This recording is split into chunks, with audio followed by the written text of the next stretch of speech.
সম্মানিত দর্শক এবং শ্রোতাবৃন্দ, আমি যশোরী আপনাদের সকলকে জানাই আসসালামু আলাইকুম ওয়া রাহমাতুল্লাহ।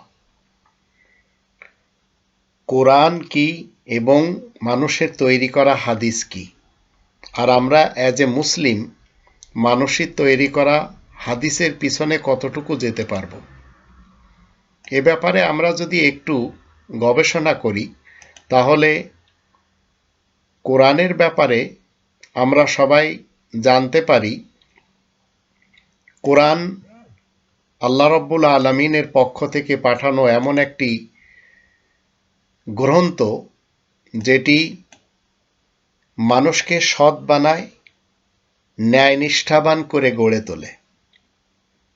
তাই এটি হচ্ছে একটি এমন উপদেশের গ্রন্থ যার ভিতরে শুধু কল্যাণই কল্যাণ রয়েছে। 21 নম্বর সূরা আল আম্বিয়া এর 10 নম্বর আয়াতে আল্লাহ বলেন, লাকাদ আনজালনা ইলাইকুম কিতাবান ফিহি যিকরুকুম আফালা তাকিলুন। অবশ্যই আমি তোমাদের সকলের দিকে একটি লিখিত গ্রন্থ পাঠিয়েছি যার ভিতরে তোমাদেরই উপদেশ উল্লেখ রয়েছে, তোমরা একটু কি বুদ্ধি বিবেচনা কাজে খাটাবে না? তো যখন কোনো মানুষ কোরআনের আদেশ নিষেধ অনুযায়ী নিজেকে গড়ে তুলবে, তখন সেই মানুষটি পরিবারের জন্য, সমাজের জন্য, রাষ্ট্রের জন্য যে দায়িত্বই পালন করুক না কেন, তাতে তাদের অধীনস্থদের কল্যাণ অবশ্যই হবে। এবার আসুন, এর বিপক্ষে যারা লাহওয়াল হাদিস তৈরি করেছে, যারা সিয়াই সিত্তা এবং কুতুবে আরবা তৈরি করেছে, তো লাহওয়াল হাদিস খোর যারা, তারা কোরআনকে লাহওয়াল হাদিস দিয়ে তাফসির করে কোরআনের বিধানের মূল ধারাকে উল্টে দিয়েছে।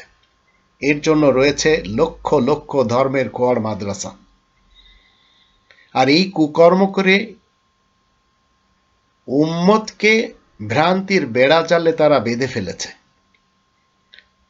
এখন আমরা যারা মুমিন মুসলিম রয়েছি, আমরা সেটাকে উদ্ধার করার জন্য চেষ্টা করে চলেছি।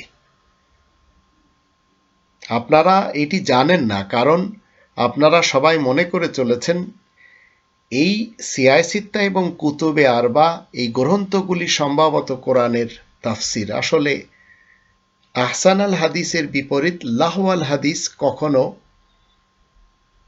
এই আহসান আল হাদিসের তাফসির হতে পারে না। তাই আজ আমরা লাহওয়াল হাদিস দ্বারা যুক্ত কোরআনের যে তাফসিরগুলি করা হয়েছে সেগুলি আমরা কোনোভাবে গ্রহণ করছি না।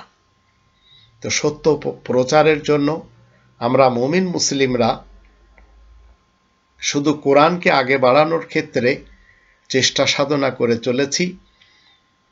মনে রাখবেন, কোরআনের সাথে যদি আপনারা মনে করেন লাহওয়াল হাদিস মানতে হবে, তাহলে ভ্রান্ত জালে এবং ভ্রান্ত মতবাদে আপনারা ফেঁসে গেছেন। সেখান থেকে বাঁচার জন্য একমাত্র আহসান আল হাদিস মেনে চলতে হবে, কোরআনকে মানতে হবে।